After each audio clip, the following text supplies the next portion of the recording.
Bonjour Bruxelles, l'édito. BX1. La commune de Saint-Gilles s'est donc dotée hier d'un nouveau plan de mobilité. Appellation officielle, projet de contrat local de mobilité. Appellation officieuse, un plan Cool Move. Le mot move qu'on a gardé pour indiquer qu'on est bien dans la politique régionale d'ensemble qui consiste à apaiser la ville et à décourager le trafic de transit en créant des mailles locales. Et le mot cool pour suggérer qu'à Saint-Gilles, on va prendre son temps et tenter de ne brusquer personne. C'est un peu comme le personnage de Monsieur Jourdain qui faisait de la prose sans le savoir dans Le Bourgeois Gentilhomme. Les Saint-Gillois révolutionnent leur mobilité, mais dans l'optique d'une révolution de velours. C'est du good move qui ne dit pas son nom, une réappropriation de l'espace public qui tourne le dos au tout à la voiture des années 60, mais qu'on ne souhaite pas, surtout pas, annoncer comme tel.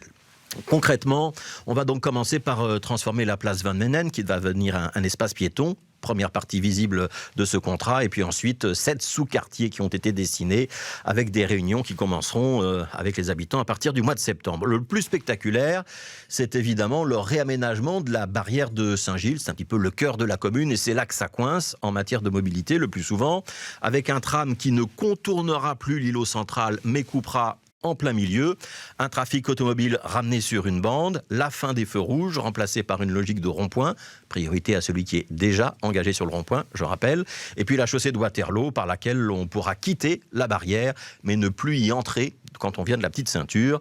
Et puis on ajoutera de nombreux aménagements, notamment des zones de rencontre dans le quartier Bosnie ou ailleurs par exemple. L'idée, c'est donc bien de décourager le trafic de transit, d'encourager une coexistence plus pacifique entre voitures, cyclistes et piétons. Mine de rien, la majorité communale saint-gilloise joue gros et même très gros sur ce projet, parce que la mobilité, c'est le sujet qui divise les Bruxellois depuis des mois maintenant, avec deux visions. D'un côté, les tenants de l'automobile qui estiment que pouvoir circuler, c'est vital pour l'activité économique, quand c'est pas une question de liberté individuelle.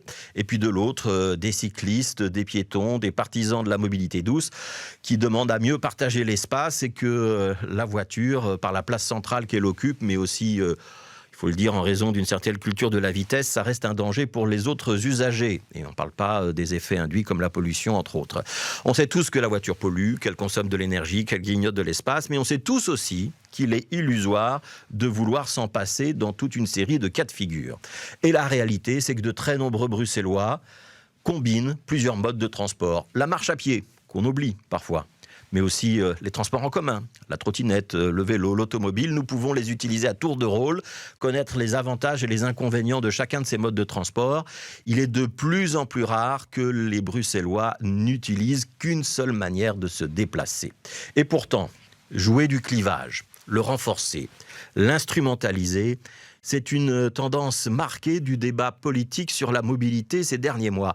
Et on sent bien que la campagne électorale qui approche va encourager cette forme de manichéisme. La tentation est même grande de calquer sur le débat de la mobilité une forme de lutte des classes 3.0. D'un côté, des bobos à vélo qui voudraient la gentrification de la ville et qui ont les moyens. De l'autre, les prolétaires en voiture qui se lèvent tôt pour aller travailler. Alors c'est assez faux, mais l'idée circule plus vite qu'une automobile sur la petite ceinture aux heures de pointe. En 2024, pourtant, le bilan sur lequel les électeurs vont se prononcer pour les élections régionales et pour les communales dans la foulée, ce bilan, il prendra évidemment la mobilité en ligne de compte. Ce sera même probablement l'une des politiques les plus visibles que les élus pourront mettre dans leur bilan. Il y aura ceux qui auront réussi à faire bouger la ville, dans tous les sens du terme, et ceux qui auront maintenu un statu quo, qu'on pourrait appeler une politique de l'immobilité. Et il est probable que le jugement de l'électeur sur cette question sera au centre de nombreux choix électoraux